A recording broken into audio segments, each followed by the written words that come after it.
What is up, everybody? Are you looking for a way to make sure you just don't survive but thrive during uncertain times? Today we have special guest star Jeff VanNote, the mortgage quarterback, and also special guest star Bryson Bunk, the teething 1-year-old who will not let daddy put him down right now or he'll start crying. So I've been holding him for 3 days straight. But so we are very, very lucky to have Jeff with us today. Jeff is not only a lender or has been a lender for the past 12, 13 years. He started his career during the downturn, 2008, 2009. And he came out while so many people were going out of business. Jeff was thriving through it and really came out with a very strong, sustainable business. He's gone on to author a book called The Mortgage Quarterback, or I'm sorry, Jeff, the name of the book is The Mortgage Playbook for Millennials. The Mortgage Playbook by the Mortgage Quarterback. He hosts the Deposit That podcast. He is a consultant and an advisor. He works with investors on hard money loans. He does a little bit of everything. He's always out in front looking at what's going on in the current market, in the current marketplace, and advising people. So, Jeff, that's my intro for you. Why don't you tell us a little bit more about who you are, what you're doing these days, and we can kind of get into a chat about what we're seeing out there. Yeah, Jeff, thanks for getting us on here. I think it's good for everybody to get opinions and insight, from people that are actually conducting business, doing business, and have experience in the business. I think, the market's made a lot of winners that have then, put out a lot of noise with no experience. The majority of people that have won, let's call it from 2013 on, got lucky because the market kept going straight up. Yeah. And Brett Sikora posted something the other day, like a good market makes like bad leaders look good, something like that, right? Sure. And it's so true because a lot of people didn't experience any downturns; they only experienced upward swings where, again, they got lucky. Like, yeah, they made the right play, but they shouldn't have made 250,000. They should have made 80,000, for example, on a fix and flip.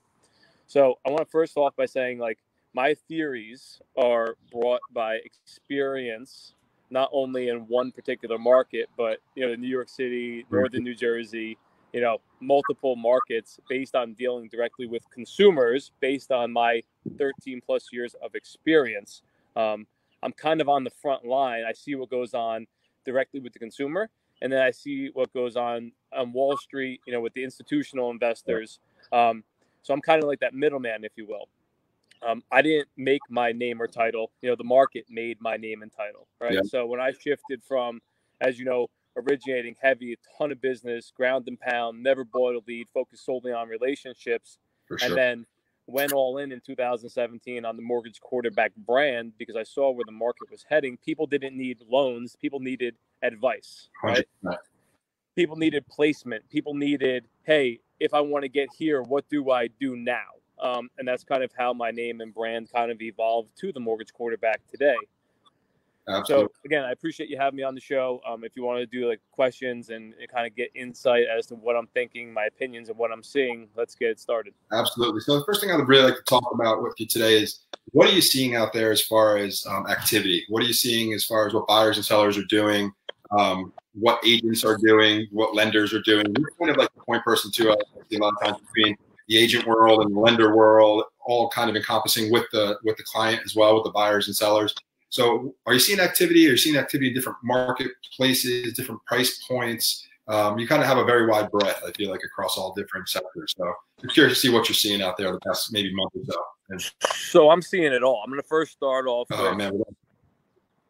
Can you hear me? Get back. Yep. Okay. So I want to first start off with, right, and then I'll tell you what I'm seeing. I think anybody that's solely focused on selling their listing right now or getting a buyer a house is just completely being selfish, right? Because there are more people right now that need help that are currently owning real estate or currently having mortgages or currently in contract that there are so many unknowns. So we need to shift from a killer sales mindset to a help mindset, a compassion mindset, right? Like, stop trying to jam listings down people's throats. Stop trying to get people to buy and put offers in. Yeah. Like, they're positioned for safety in an unknown world we live in for at least the next 6 months, right? So, like, okay, your buyer wants to buy a property. Does your buyer have 6 months of payments in the bank right now? Right. I don't know. No one's job is safe. Anyone can get laid off. So let's take a risk-off approach and implement a plan approach. So what I'm seeing is people are in fear. Banks are overwhelmed. Banks couldn't help people and give response time when things are good. And now they're being called by their entire servicing loan portfolio for the performance, mispayments, structuring, right? Banks' priorities right now are not getting SBA loans to people. They're to make sure their current loans are not going to continuously default. Right. They're not going to continue to fall. To get people these PPP loans, which is payroll protection loans, government grants, right? All of this stuff out. But they were shoved loans down their throats that they weren't given proper guidance on. So now you have a log-jammed real estate portfolio suffering. You have a log-jammed bottleneck PPP government assistance loan that everyone and their mother's applying for, suffering, right? No one's returning phone calls. No one can get anyone on the phone. My phone's on. My email's on. My text's on, right? So while I can't speak on behalf of the banks, I can give you guidance. I can give you insight. And I can give you kind of that hope, or at least that Band-Aid, if you will, on what I would do based on, I already saw all this, right? Like I started 07, 8, 9, 10, 11, and even up to 12 with people that experienced worse than this, right? As of right now, we're at 45 days into this whole coronavirus outbreak. But I lived this already. Right. So anybody that started after 2012 didn't live this. Those were all the guys that got out of the business in 07, 08, right? Came back so when it got how could they give advice based on experience when they didn't experience this themselves? You know what I mean?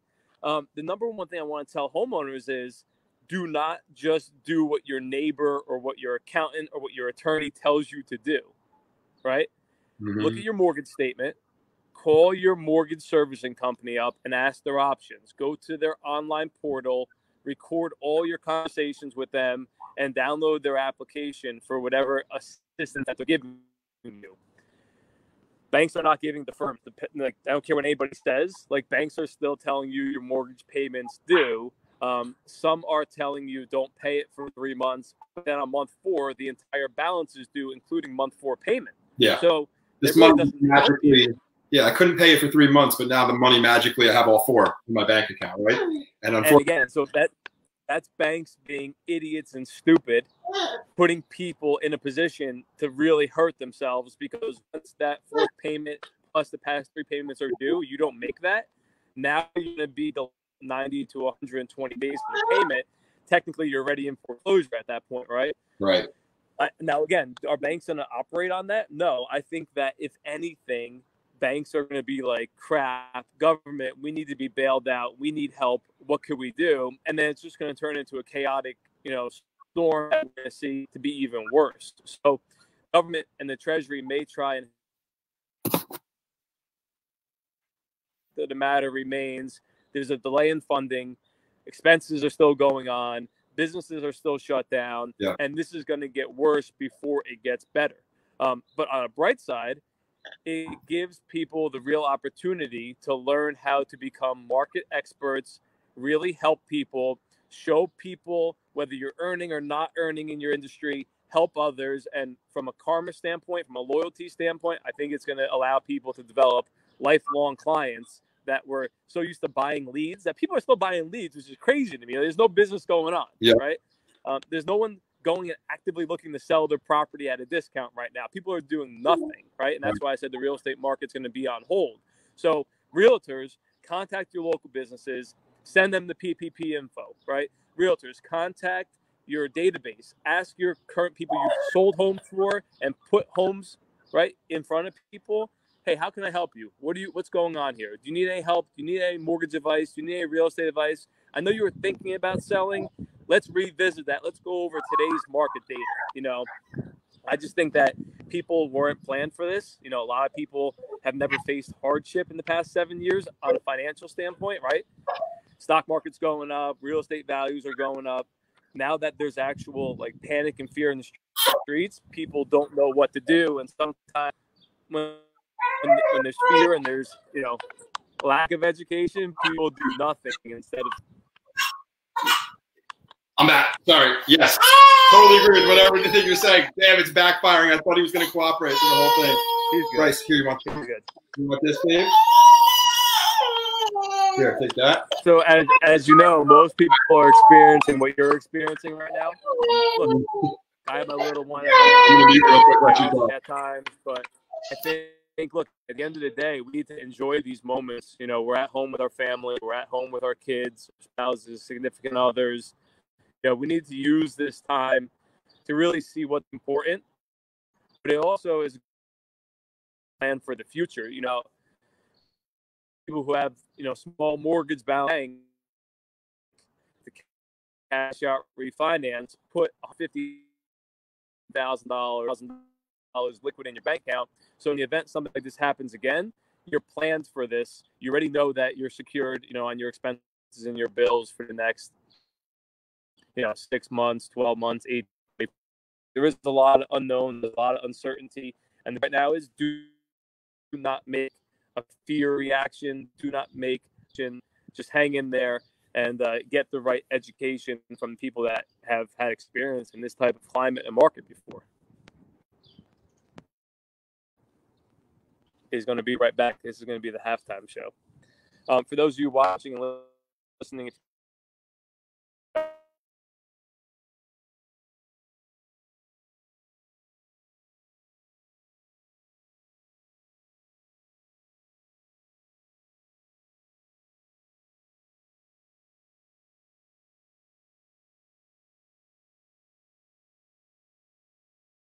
see people really, I see the market exploding at 350 to 500 when this is all said and done. I believe figure out how to buy a home.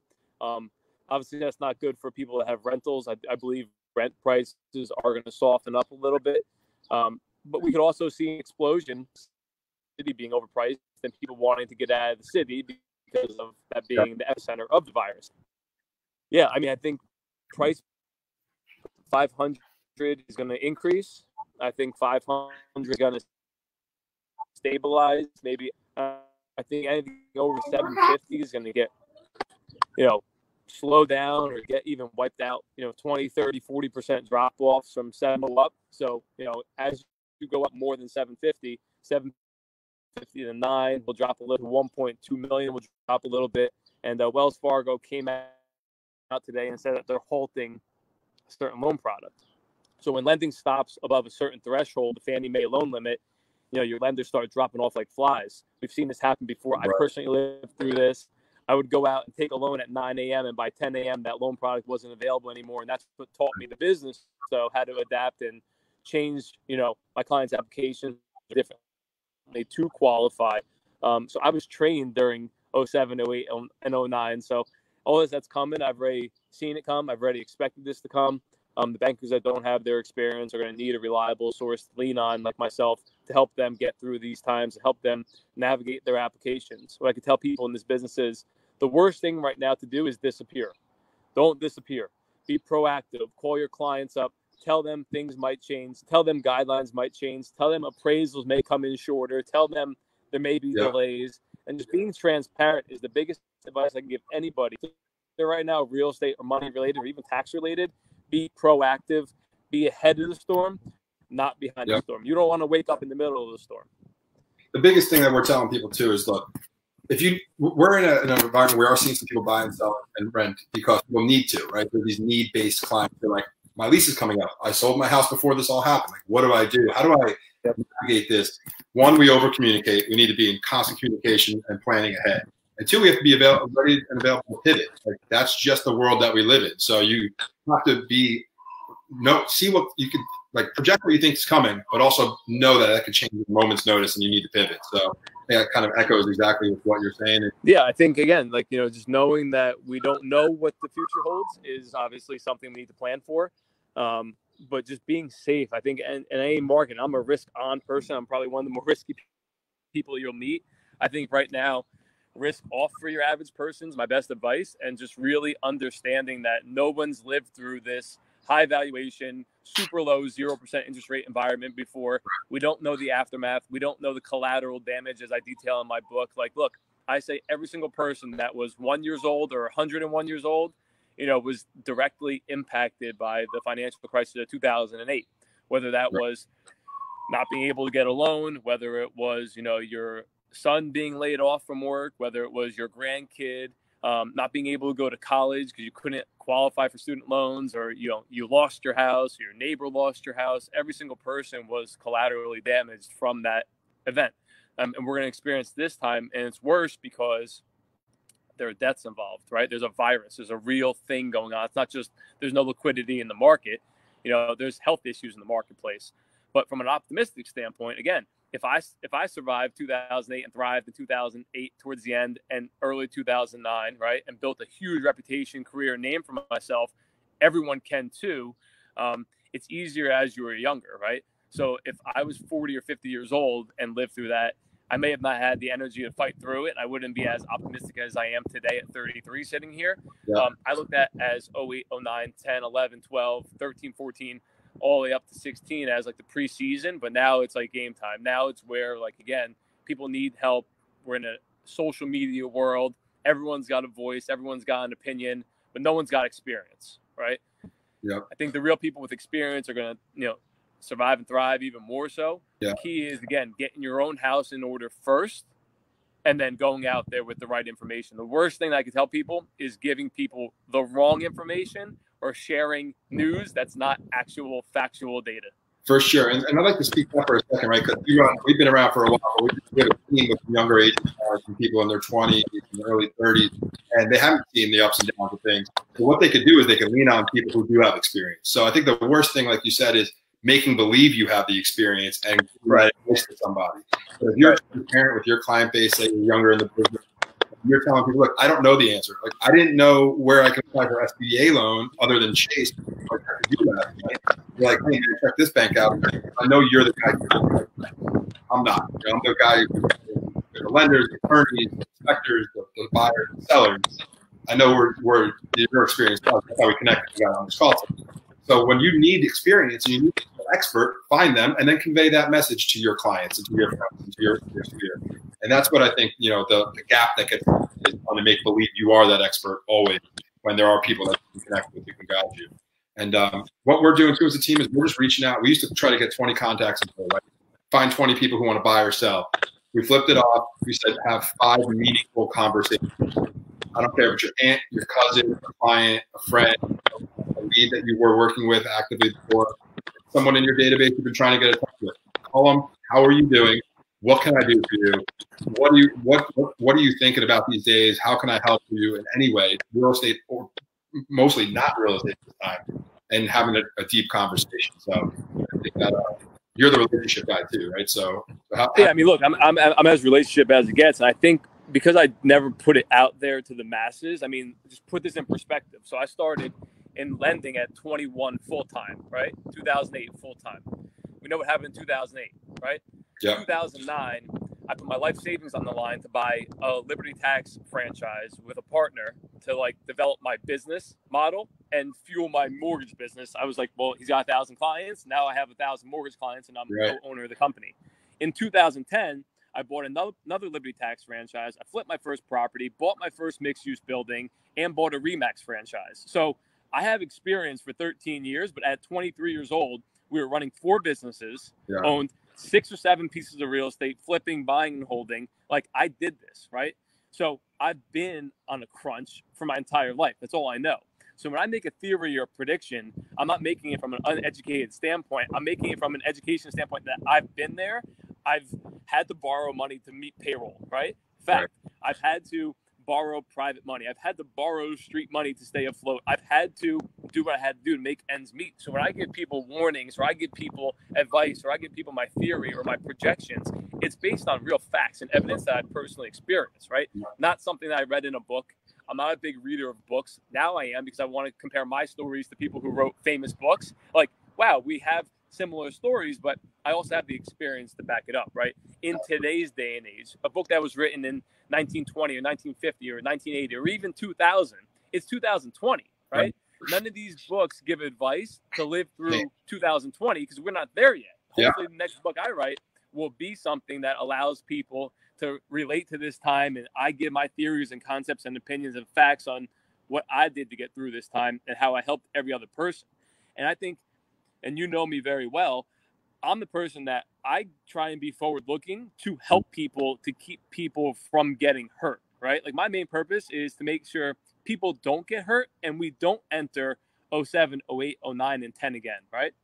Yep. So that's why I wrote my book. My book was intentionally written to help people, not to make myself look good, not to say I'm a published author. I could give a crap about that. It's to prevent people from making financial decisions that can negatively impact them and their lives and their family members and have them go into a rut that they can never recover from.